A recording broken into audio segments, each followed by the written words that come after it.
ये इस चैप्टर के ऊपर तीसरा वीडियो है। पहले दो वीडियोस में हमने French revolution, Napoleon rule, industrialisation जैसे इवेंट्स और लिबरलिज्म एंड न्यू कंजर्वेटिज्म जैसे आइडियोलॉजी को कवर किया। इस वीडियो में हम ऐसे पीरियड को कवर करने वाले हैं जो रिवॉल्यूशन से भरा पड़ा है। बट इससे पहले हम एक और आइडियोलॉजी को कवर करेंगे जो है रोमांटिसिज्म।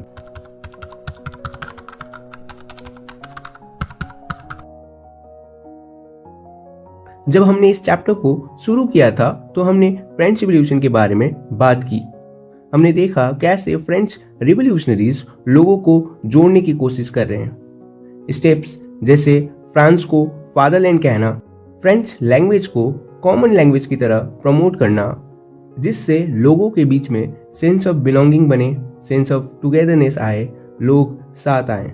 ऐसे ही जब हमने लिबरलिज्म को कवर किया तो हमने देखा कैसे एजुकेटेड मिडिल क्लास अपने हक के लिए लड़ते हैं, जहां इक्वालिटी हो, जहां एरिस्टोक्रेटिक प्रिविलेजेस या जिसे हम समझने के लिए कहें तो वीआईपी कल्चर को खत्म करना और एक ऐसे नेशन का निर्माण करना जो कॉन्स्टिट्यूशनल बेसिस पर चले, ना कि कोई राजा के मन मर्जी से।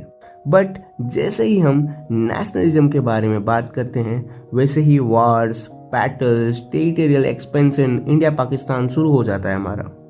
बट नेशनलिज्म का डेवलपमेंट में एक और एलिमेंट का इंपॉर्टेंट रोल है जो है कल्चर। कल्चर की बहुत बड़ी भूमिका है एक आइडिया ऑफ नेशन को क्रिएट करने में।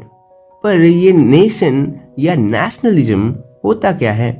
जब इंडिया पाकिस्तान का क्रिकेट मैच होता है, या चाइना के साथ बॉर्डर में क्लैशेस होते हैं, या इसरो जब स्पेस मिशन भेजकर कोई माइलस्टोन अचीव करती है, तो हम इंडियंस कैसे एकजुट हो जाते हैं।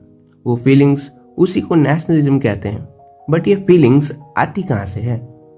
ये आती है कलेक्टिव आइडेंटिटी से, ये आती है कनेक्शन से कि हम एक हैं। ये कनेक्शन डेवलप होता है कल्चर से। अरे भैया, अब कल्चर क्या है? जब तुम किसी रिलेटिव से मिलते हो, यू ग्रीट राइट, झुक के नमस्ते कहते हो। हमारी ट्रेडिशनल क्लोथिंग्स जैसे साड़ी, कुर्ता, है ना? तो कल्चर एक वे ऑफ लाइफ है।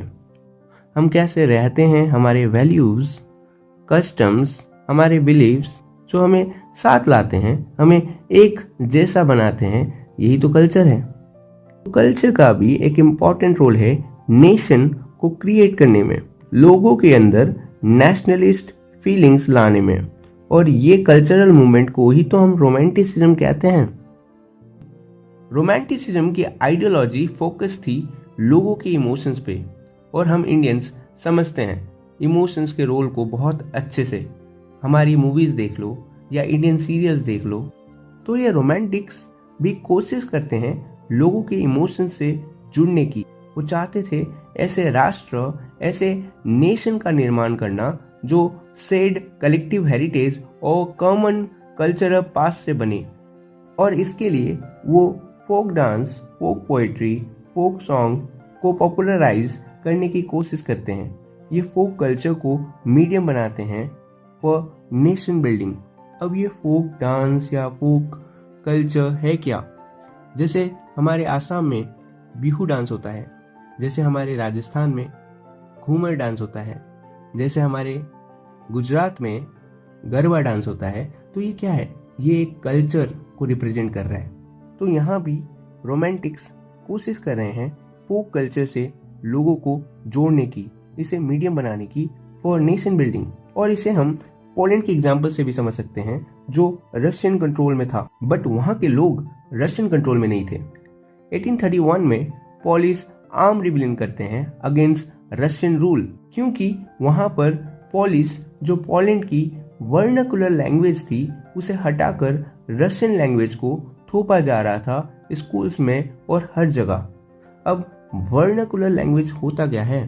वर्नाकुलर लैंग्वेज स्थानीय भाषा को कहते हैं, लोकल लैंग्वेज को कहते हैं। तो लोकल लैंग्वेज को हटा के रशियन लैंग्वेज को थोपा जा रहा था। बट ये रिबेलियन को भी रशियन रूल के पैरों तले रोंद दिया जाता है। फिर भी क्लर्जी और पोलिश लोग पोलिश लैंग्वेज को ढाल बनाते हैं, वेपन बनाते हैं अगेंस्ट रशियन डोमिनेंस। इसे अगर हम इंडियन कॉन्टेक्स्ट में कहें तो जैसे इंडिया में नॉर्थ और साउथ में पंगे होते रहते हैं लैंग्वेज को लेकर। तो अभी तक हमने 3 आइडियोलॉजीज को कवर कर लिया है, एक लिबरलिज्म, दूसरा न्यू कंजर्वेटिज्म और तीसरा अभी हमने कवर किया रोमांटिसिज्म। और ये तीनों आइडियोलॉजीज बहुत इंपॉर्टेंट है क्योंकि इन आइडियोलॉजीज को लेकर ही तो सारे रिवॉल्यूशंस, वार लड़े जाते रहे हैं। और इस चैप्टर को समझने के लिए भी हमें इन तीनों आइडियोलॉजीज को समझना बहुत इंपॉर्टेंट है क्योंकि मेरे बच्चे, रणभूमि में युद्ध आरंभ हो उससे पहले मनोभूमि में खेला जाता है। इस चैप्टर में आगे हम एज ऑफ रिवॉल्यूशंस को कवर करेंगे। इससे पहले ये क्लिप देखिए।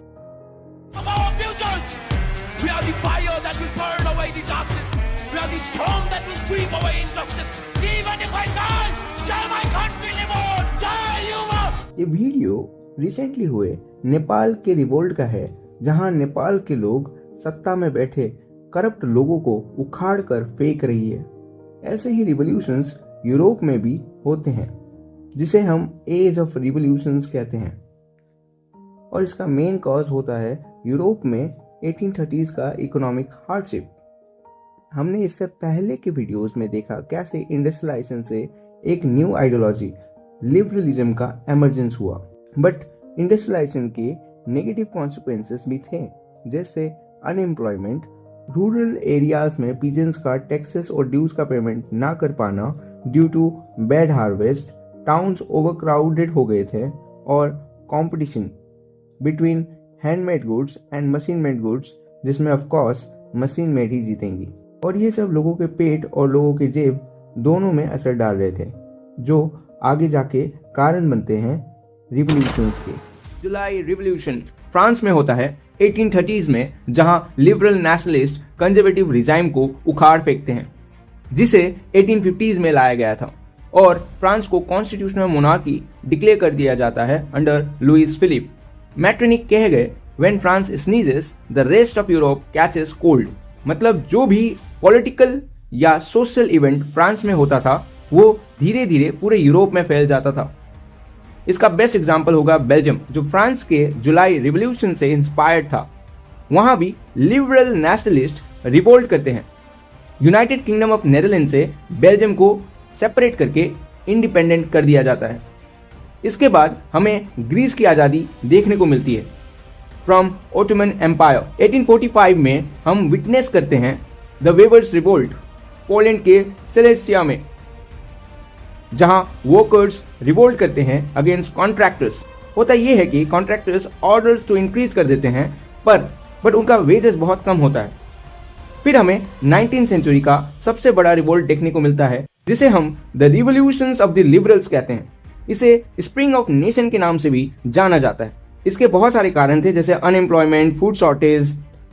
Particularly in Paris educated middle class planned revolt करते हैं, जिससे प्रेशर में आकर लुइस फिलिप फ्रांस की गद्दी छोड़कर भाग खड़े होते हैं। फ्रांस को रिपब्लिक डिक्लेयर कर दिया जाता है और लोगों को वोटिंग राइट्स मिल जाते हैं। लिबरल नेशनलिस्ट के 3 क्लियर डिमांड्स होते हैं। पहला, कॉन्स्टिट्यूशनलिज्म, देश राजा नहीं, देश कॉन्स्टिट्यूशन चलाएगा। दूसरा, फ्रीडम ऑफ प्रेस, और तीसरा, पॉलिटिकल एसोसिएशन बनाने का फ्रीडम। फ्रांस से इंस्पायर्ड होकर यूरोप की बाकी कंट्रीज में भी लिबरल नेशनलिस्ट नेशन स्टेट के निर्माण में लग जाते हैं। इसका बेस्ट एग्जांपल हमें देखने को मिलता है जर्मन स्पीकिंग रीजन में, जहां पे जर्मन्स ड्राफ्ट करते हैं कॉन्स्टिट्यूशन और एक असेंबली को फॉर्म करते हैं फ्रैंकफर्ट में, जिसे ऑल जर्मन नेशनल असेंबली कहा जाता है। और प्रशियन किंग फ्रेडरिक IV को आमंत्रित किया जाता है, इनवाइट किया जाता है कि वो राजा बने, बट किंग फ्रेडरिक इस प्रपोजल को टुकरा देते हैं। आखिर में बिकॉज ऑफ इंटरनल कॉन्फ्लिक्ट इसे मुद्दा बनाकर कंजर्वेटिव रिजाइम्स इसको दबा देती हैं, बंद करवा देती हैं।